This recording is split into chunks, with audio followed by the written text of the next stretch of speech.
Lucas 16.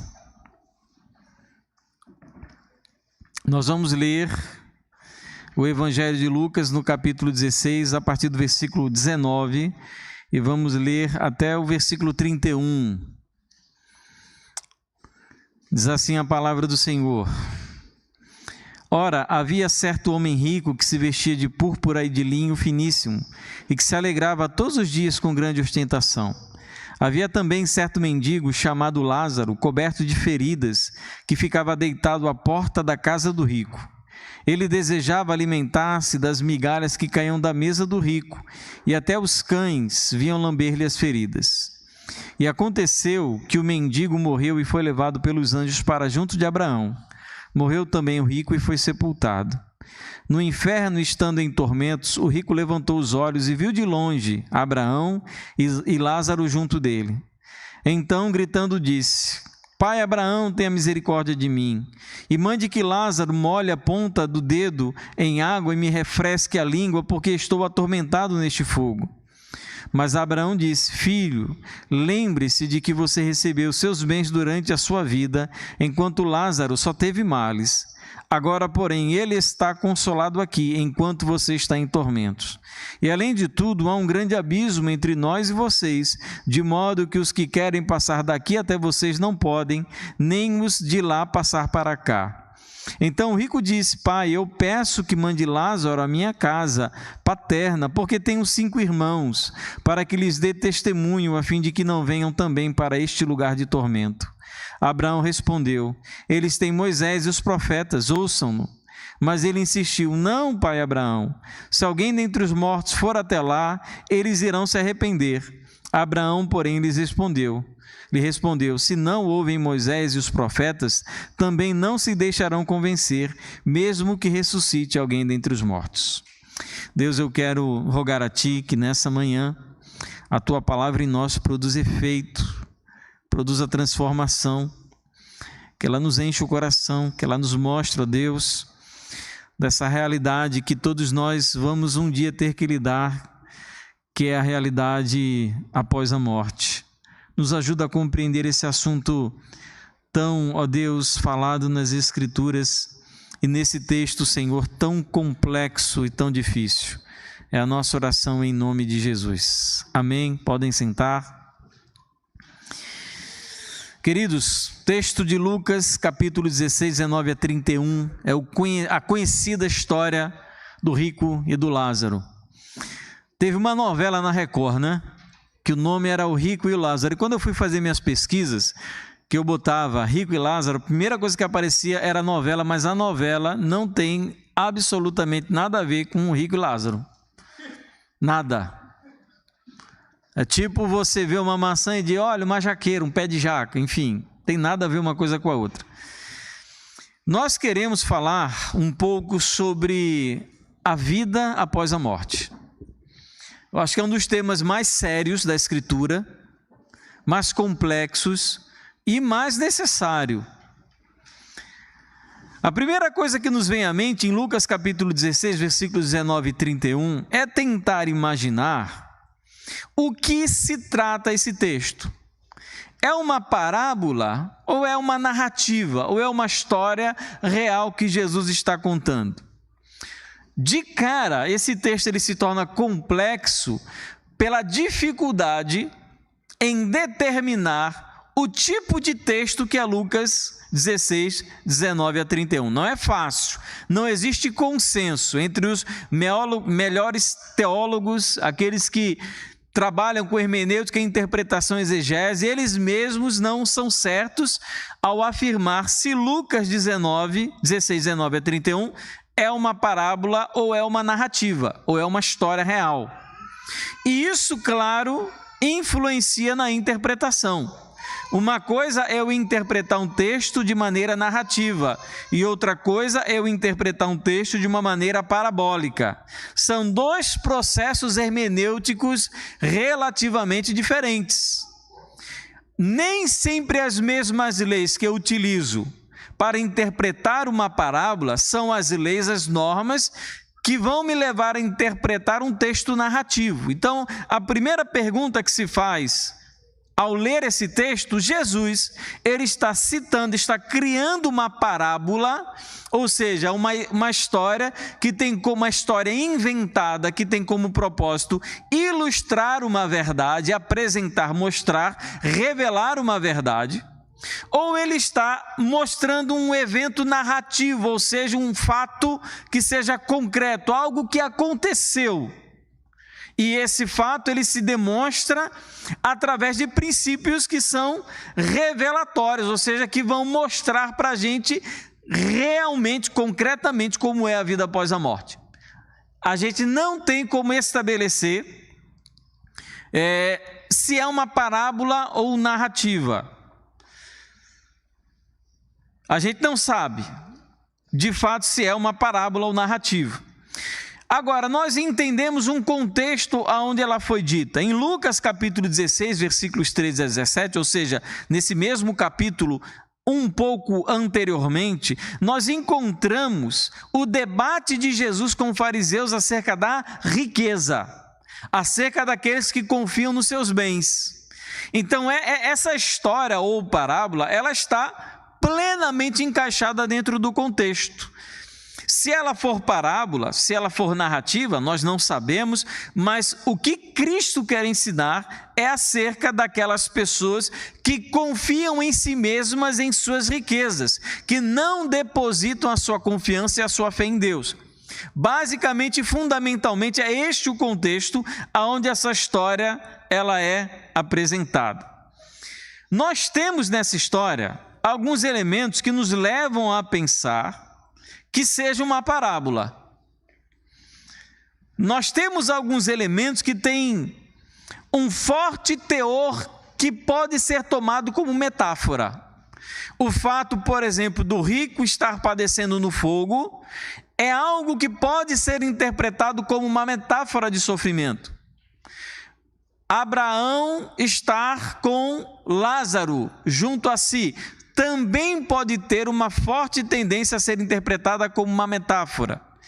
O fato do rico conseguir observar o outro lado, o lado do paraíso, pode ter também uma grande carga metafórica. Então, nesse sentido, aparentemente, essa história se trataria de uma parábola que Jesus utiliza para falar acerca daqueles que amam seus bens, daqueles que confiam em si mesmos. Por outro lado, existem alguns elementos que parecem nos orientar a interpretar esse texto como uma narrativa e não como uma parábola. Por quê? Em primeiro lugar, esse texto ele não começa como as demais parábolas. Se nós pegarmos principalmente as parábolas do Evangelho de Lucas, que é o evangelho que tem mais parábolas, nós sempre vamos encontrar um preâmbulo. E lhes contou esta parábola, ou lhes propôs esta parábola, coisa que falta em Lucas capítulo 16 desse texto, o rico e do Lázaro. Então, um elemento fortemente parabólico, que é esse elemento que diz que uma parábola será contada, está faltando nessa história. E outro elemento também, que é importante numa parábola, é que o nome é citado.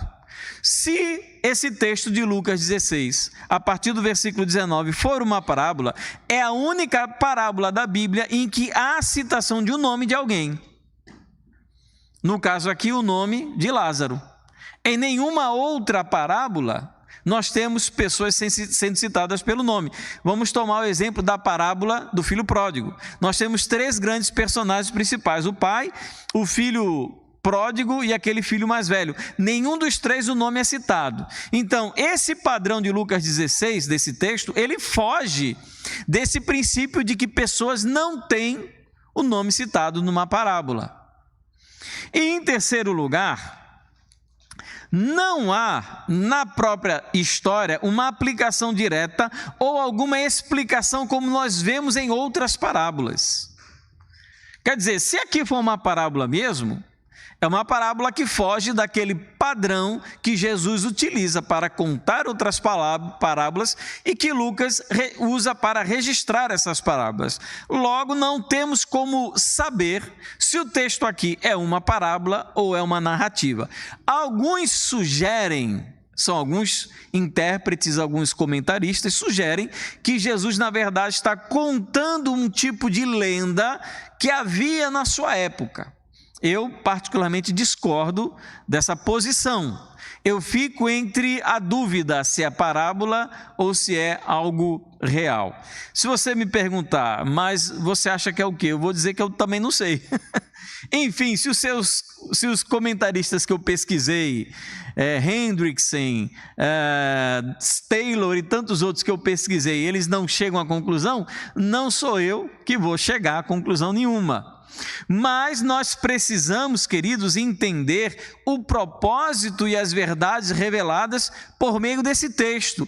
E por isso nós estamos aqui nessa manhã, para entender o que esse texto ele tem a ver conosco, com as nossas vidas. O que nós encontramos nessa parábola é um contraste do mais chocante possível. A história é chocante. Tipo história de cinema, não da Record, do Rico e do Lázaro, não, pelo amor de Deus, assista coisa melhor.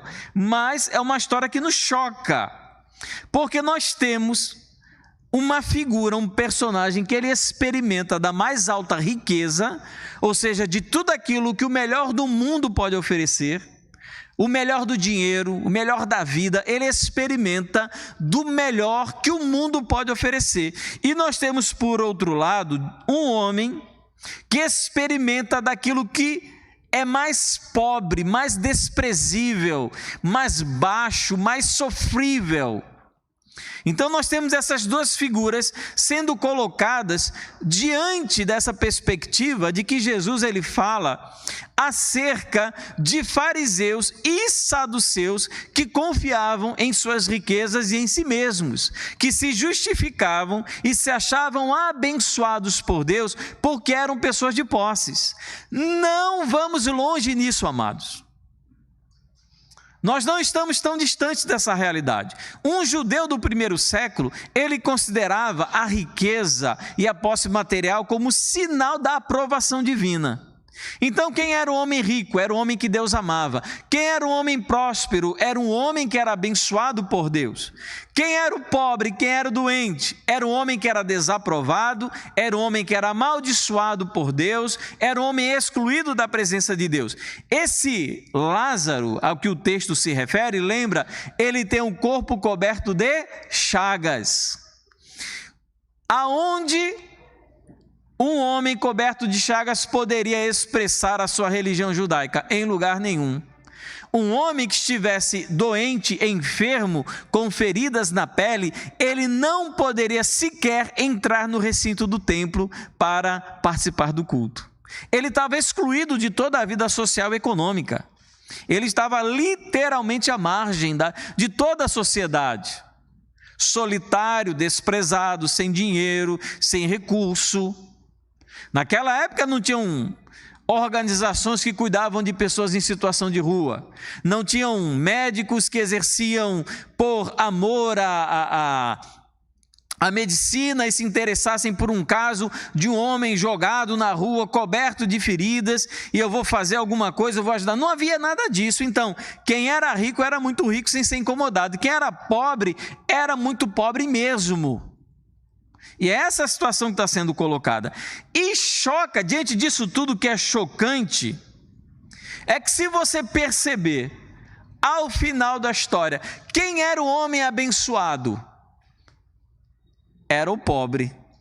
Quem era o homem que Deus não amava? Era o rico. Você percebe como isso choca na mente do fariseu? Como isso dá uma reviravolta, como isso torce o mundo, a interpretação de mundo do fariseu. O fariseu interpreta o mundo dessa maneira: é rico, é abençoado, é pobre, é amaldiçoado. Tem dinheiro, Deus ama, não tem dinheiro, Deus odeia. Esse é o mundo do fariseu e do saduceu. E aqui Jesus ele vira isso de cabeça para baixo. Você imagina o choque cultural, o quão impressionante não foram essas palavras dadas por Jesus na presença desses homens. Que impacto isso não causou? E somos apresentados nesse texto, versículos 19 a 21, aos dois grandes personagens da história. Nós temos aí o homem rico.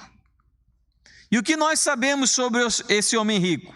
Primeiro, o que nós sabemos é que ele era muito rico. Ele não era pouco rico, não. Ele não era classe média alta. Ele era um cara extremamente rico. Por quê? Primeiro, ele se vestia de púrpura. Hoje, em qualquer lugar que você vai, você consegue roupas de cor vermelha. Naquela época, só os nobres, as pessoas da aristocracia mais alta e os reis se vestiam de púrpura. A púrpura, ela era produzida, essa tintura vermelha, através de um crustáceo raríssimo, muito difícil de ser encontrado. Então, não era roupa para qualquer pessoa. Pense a roupa mais cara que nós temos. É Louis Vuitton, não sei, Yves Saint Laurent. Era muito mais caro do que isso. Era roupa de rei. Era roupa de aristocrata, de gente muito rica. Era Elon Musk, era desse nível aí. E outra coisa, o texto diz que ele se vestia de túnica de linho. Linho finíssimo é a expressão que nós temos no texto. Que era a túnica? A túnica era a cueca da época. Era isso, era roupa de baixo, era camisola. O que o rico vestia para dormir? Era túnica de linho puro, outro material extremamente caro, e você boçando com aquela camiseta de linho que você gastou os tubos para comprar, parcelou em 24 vezes, quase fez um consórcio. Olha a minha camisa de linho. Aquele rico usava isso como cueca. Para ele era roupa de baixo. Daí você tira o nível da riqueza. Segundo fator que mostra que esse homem era muito rico mesmo, é que ele se banqueteava todos os dias. A vida dele era uma festa todo dia. Sabe aquele mês que você junta todo o dinheiro que tem, tudo que sobra, é como diz, meu amor, é só uma vez na vida, né? E você vai comer no Camarões, ou então você vai comer, sei lá, no Nau, ou qualquer restaurante caro. Esse homem fazia isso todo dia. Todo dia era banquete na casa do rico. Talvez ele tivesse aqueles convidados que ele chamava, que iam, frequentavam. Talvez ele levasse algumas figuras importantes da época para participar desse banquete. Você sabe que gente rica conhece muita gente. E talvez esse banquete fosse altamente frequentado. Então, quando estamos falando de alguém rico, estamos falando de alguém muito rico. Muito rico. E nós temos a segunda figura dessa história, que é o mendigo. E aqui nós começamos a entender uma série de contrastes chocantes nessa história. Em uma história, principalmente histórias bíblicas, só os personagens principais têm os nomes citados. Vocês têm ideia? Em Contagem, às vezes, nem mulher nem criança aparece. Só são citados os nomes dos personagens principais. Aqui o nome do rico não é citado o nome do pobre. Nós não sabemos o rico, mas do mendigo nós sabemos o nome, é Lázaro. O que nós sabemos sobre ele? Primeira coisa, sabemos o seu nome. O nome dele é Lázaro. Você sabe o que significa o nome Lázaro? Lázaro é o mesmo nome no hebraico para Eleazar. É a mesma raiz hebraica. Significa o Senhor ajuda. Aí você pergunta, olha, se Lázaro é o homem que o Senhor ajuda, imagina o homem que o Senhor não ajuda, né? Mas o seu nome é Lázaro. Ele era um mendigo. Tanto não é dito como foi a maneira que o rico adquiriu sua riqueza, aparentemente de maneira boa. Não é feito nenhuma repreensão em relação ao caráter do rico em adquirir aqueles bens. Mas nós não sabemos porque Lázaro era um mendigo. E ele era um mendigo que dependia da ajuda de todas as pessoas. Então, o nome dele era Lázaro, era um mendigo. E terceiro, ele era muito doente, ele era coberto de feridas. O corpo dele era tomado de feridas. E essa enfermidade, além de ser desagradável à vista, ela deveria produzir algum tipo de incapacidade. Porque o texto grego, não sei se é a sua versão no português, mas o texto grego, no texto em português, diz assim: havia também versículo 20, certo mendigo chamado Lázaro, coberto de feridas, que ficava deitado à porta da casa do rico. Esse ficava deitado é um verbo grego que significa que foi deixado na casa do rico. Quer dizer, levaram ele e colocaram ele ali, como se ele não tivesse condições de se locomover. Então ele está ali abandonado, largado à própria sorte, na porta de um homem rico, sem muito alento. O único alento que ele tem são os cães, que vêm lamber-lhe as feridas. A gente sabe que cão gosta de lamber ferida.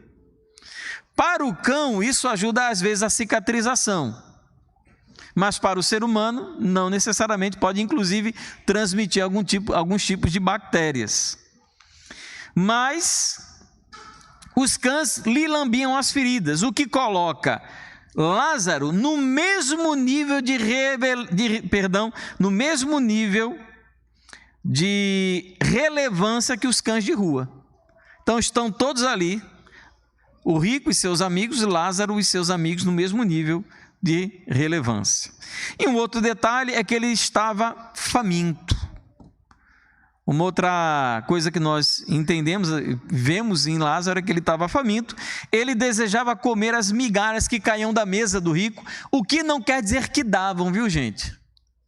Talvez fosse até difícil disputar a comida com os cães que lambiam as feridas. Essas migalhas, entendam, migalha não é que você está comendo sem querer caiu uma asa de peru no chão, não. Ou uma coxa de galinha, não. Migalha era o seguinte: naquela época não tinha guardanapo. Como eles faziam para limpar os dedos e a boca? Eles pegavam pão, esfregavam naquela gordura que ficava na boca e jogavam no chão.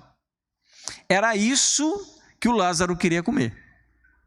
E que provavelmente ele não tinha acesso, porque ele só ficava do lado de fora. Mas a partir do versículo 22 nós encontramos o destino de cada um, e aqui a história ganha outros contrastes. Aqui a situação se inverte. Se antes foi citado o rico e depois o mendigo, agora é citado o mendigo e depois o rico. Qual foi a sorte do mendigo? O mendigo, ele morreu. É interessante que não é dito que ele foi sepultado. Não ser sepultado era uma desonra, porque significava que você não tinha parente nenhum, ninguém para lhe sepultar e prantear.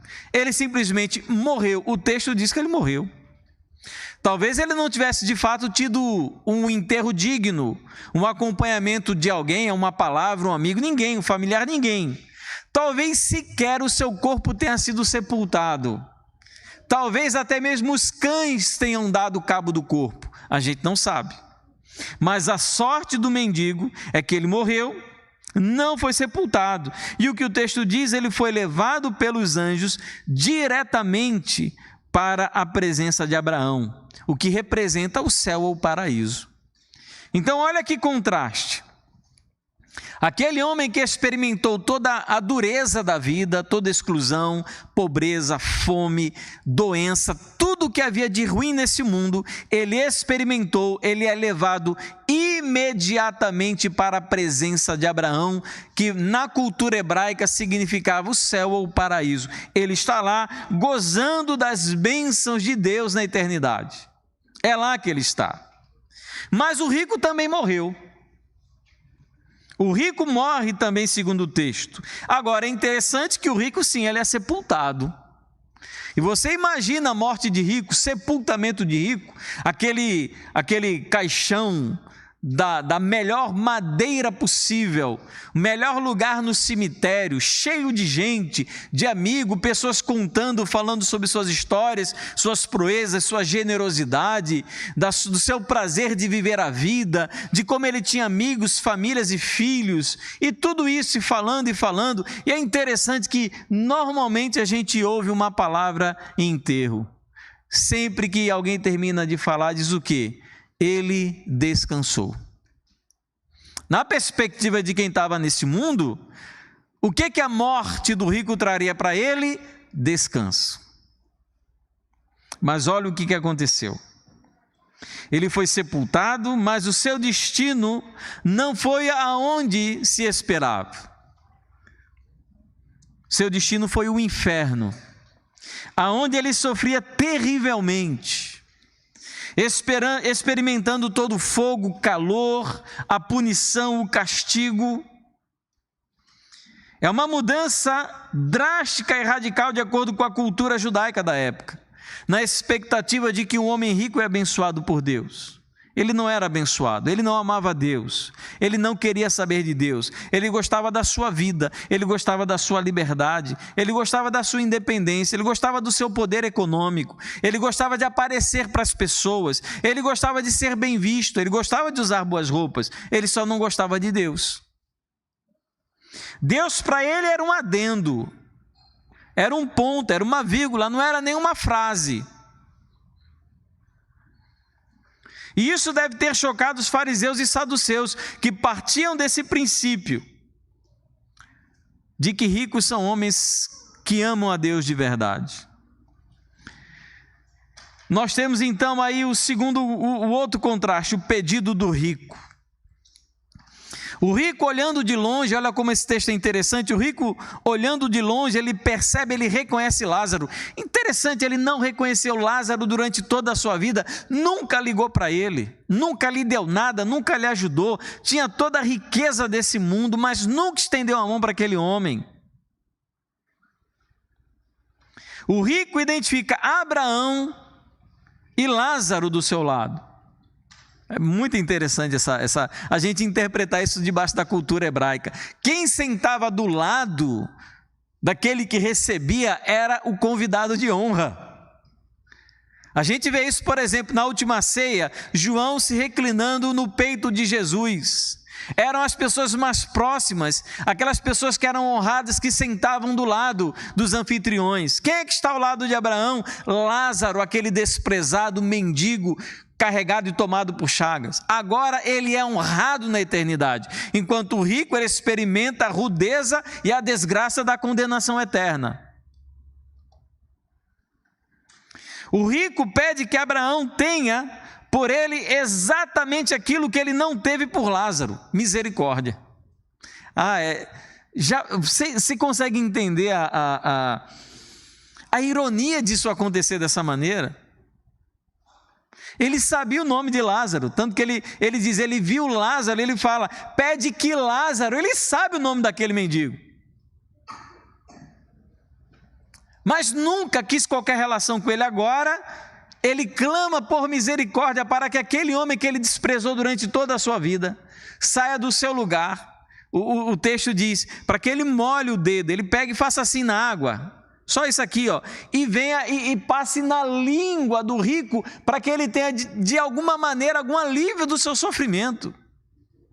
Desespero, você sofrendo calor, agrura, todas as maldições do inferno sobre si, que diferença falar uma gota de água na sua língua? Um pouquinho de água para diminuir o seu sofrimento em meio ao fogo do inferno. E o que Abraão lhe chama a atenção? Você recebeu todos os bens que você merecia em vida. Você teve tudo, posse de todas as coisas. Você era rico. Agora, a situação atual que você tem, ela não pode ser alterada. O que você está passando jamais poderá ser mudado. E aqui nós já temos uma grandíssima lição sobre a eternidade. O nosso estado eterno, ele não pode ser alterado em momento algum. Uma vez naquele lugar, não mudará o seu estado, se é bênção ou se é condenação, se é alegria ou se é tristeza, se é prazer ou se é sofrimento. Ele não muda, não é possível passar de um estado para o outro. Então esqueça purgatório, esqueça a oração por santo, esqueça acender vela, esqueça qualquer tipo de oferta que você pode dar em favor da remissão dos pecados daqueles que padecem no purgatório. Isso não existe. Você recebeu tudo o que você poderia em sua vida. E além disso, diz Abraão, existe um grande abismo entre nós que nos impede a passagem. Nem vocês podem passar para cá e a gente também não pode ir aí. O texto original ele reflete que esse abismo ele foi colocado de maneira proposital. Ele foi feito para que não possam passar de um lado para outro. Essa é a situação lá após a morte. E o rico ele insiste. Ele pede que Lázaro seja enviado, olha aí o pedido do rico, ou que ele reencarne, ou que ele de alguma maneira ressuscite, para que ele possa ir à casa dos seus pais e avisar os seus 5 irmãos. Não queiram vir para cá não, que aqui é muito ruim. Mudem as suas vidas. Eu fico pensando, sabe o que, meu irmão? Os meus parentes que morreram, que talvez hoje estejam padecendo exatamente aquilo que o rico estava padecendo naquele momento. Se eles pudessem vir até nós e falar, olha, não queira ir para o lugar onde eu estou. E se de fato isso for uma história real, não for uma parábola, a gente tem que parar para pensar o quão não é muito pior você está numa situação em que você consegue ver os outros em alegria enquanto você está vivendo todo o seu momento de dor e angústia. O quanto isso não aumenta o seu sofrimento. Eu poderia estar ali, eu poderia estar naquele lugar, mas eu não estou. Talvez com o tempo você até não quisesse mais ver aquele lugar. Envia Lázaro aos meus 5 irmãos, para que eles não venham para cá. E o que Abraão fala? Eles têm Moisés e os profetas, que ouçam eles. Se eles não ouvirem Moisés e os profetas, eles não vão ouvir os mortos. Moisés e os profetas é a palavra de Deus está aí para ensinar o caminho para fugir do inferno. A Bíblia, a palavra do Senhor está aí para mostrar o caminho da eternidade, o caminho seguro até a presença do Senhor. Eu quero concluir chamando a atenção para alguns elementos importantíssimos nessa história que nos revelam acerca de Deus e da eternidade. Primeiro, como já estava previsto em Hebreus capítulo 9, versículo 27, está ordenado aos homens morrerem uma só vez e logo após isso o juízo. Não existe reencarnação. A alma, ela não está dormindo, a alma não será destruída, ela não voltará, ela não vagueará pela terra. O que a Bíblia descreve, o que ela mostra tanto lá em Hebreus 9, 27, quanto nessa história de Lucas capítulo 16, é que nós só morremos uma vez e seguida após a morte, o nosso destino final, ele é completo. Não há como escapar, não há como fugir. A alma, ela não vai ser aprimorada para ir para outro nível de espiritualidade, nada disso. Ou é céu ou é inferno. São apenas 2 lugares. Segundo, o destino final é irrecorrível. Só temos 2 destinos apenas, ou o céu ou o inferno. Não existe um estado intermediário, não existe sono da alma, como dizem os testemunhos de Jeová. A alma não é destruída, segundo os adventistas. Tanto o céu como o inferno, eles são lugares reais e únicos. Não são metáforas, não são ilustrações, eles são locais reais. O fogo para o rico era real. O sofrimento para o rico era real. O que ele via do outro lado do abismo era real. Não existe mudança. Quem está no inferno fica no inferno. Quem está no céu não sai de lá. É assim. E pronto. Terceiro, o que esse texto também nos ensina é que o estado final da nossa alma é definido em nossa vida. Não há o que possamos fazer para alterar o nosso estado depois da morte. Nem oração dos vivos, vela, qualquer recurso. A entrada na eternidade, a entrada no céu, está atualmente amplamente suprida em Cristo. Só existe uma maneira de entrar na eternidade ao lado de Deus, ir para o céu, para o paraíso, só através de Jesus. Ele é o caminho, a verdade e a vida. Ninguém vai ao Pai a não ser por Jesus. Porque Deus amou ao mundo de tal maneira que deu seu Filho unigênito para que todo aquele que nele crer não pereça, mas tenha a vida eterna. Só existe um caminho. E esse caminho é definido em nossa vida, não é posterior a ela. Ou tomamos uma decisão, uma postura agora, ou pode ser tarde demais. E uma quarta e última observação que na verdade é uma pergunta. Aonde temos depositado a nossa fé e nossa confiança? O rico depositou sua confiança em si mesmo, se achava muito cheio, muito suprido, muito bom, muito feliz, a ponto de não se preocupar com aquilo que viria após a morte. Ele vivia a sua vida da melhor maneira que ele podia. O rico estava cheio da sua própria justiça. Deus, ele deve me amar porque eu sou um homem tão abençoado. A ira de Deus contra ele se manifestou apenas após a morte, quando já era tarde demais para ele tomar qualquer atitude. O pobre também era pecador, mas o nome dele, Lázaro, aquele a quem Deus ajuda, parece nos indicar que ele amava a Deus e depositava a sua fé nele, talvez porque ele não tivesse outra coisa na qual depositar a fé. A única coisa que ele tinha era Deus. Às vezes eu trabalho lá na prefeitura, na assistência social, e a gente às vezes recebe uma pessoa lá para atender, e se pergunta: a senhora mora com quem? Ela diz: moro eu e Deus. Às vezes as pessoas só têm esse mesmo, não tem outro, não tem nada, completamente desprovidas. E chama atenção, amados, que às vezes a gente tem pobres que são tão cheios quanto os ricos. Não é uma questão do quanto você tem, mas do que tem você. Não é das suas posses, mas quem possui você. O rico pode ser humilde, o rico pode amar a Deus, ele pode depositar sua fé e sua confiança em Deus, e o pobre não.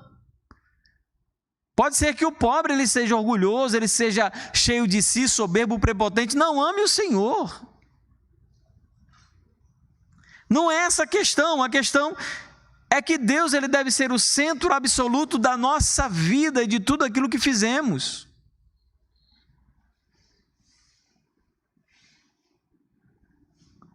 E eu fico me questionando, amados, se o céu é um lugar cuja porta é aberta para todo aquele que se arrepende e crê no Senhor. Por que nós insistimos em escolher o inferno? Se o caminho está aberto, se o caminho está livre, se existe um caminho, por mais estreito que ele seja, e a porta ao final seja estreita, mas existe um caminho. Por que nós escolheríamos aquele caminho que conduz ao inferno, à condenação eterna? Do que adianta para a nossa alma e para a nossa salvação escolher tal caminho que nos afasta de Deus? O que essa história, amados, tem a nos ensinar é que o inferno e o céu são lugares reais. E o que nós fazemos aqui, em quem depositamos a nossa confiança, é que vai determinar o destino da nossa alma. Não sei se você já pensou sobre isso. Se você parou para refletir sobre como será depois desse tempo. Porque a nossa vida é um sopro. No decorrer da história, a nossa vida é um segundo. Nós passamos e vamos, os que vão lembrar de nós são os nossos parentes próximos. Talvez alguns até deem graças que nós partimos. Ainda bem que se foi, que aquilo não prestava não. Mas, queridos, todos nós um dia iremos comparecer diante do Senhor para prestar conta de onde depositamos a nossa fé e o nosso amor. Se você não fez ainda, se você ainda não recebeu Cristo no seu coração, eu não tenho a menor dúvida de que na eternidade o seu lugar com certeza vai ser do lado do homem rico. Não tenho dúvida. Para o céu vão só aqueles que conhecem, que recebem a Cristo como Senhor e Salvador. Eu quero que você pense muito sobre isso. E que você se posicione se você um dia não fez. Porque eu não sei se hoje talvez seja o meu último dia. Talvez seja o seu. Talvez semana que vem, talvez ano que vem, um dia vai chegar. Para o mais idoso e para o mais forte, daqui o dia vai chegar. E todos nós compareceremos diante do Senhor para prestar contas. E nesse dia como será? Feche os seus olhos, vamos orar ao Senhor.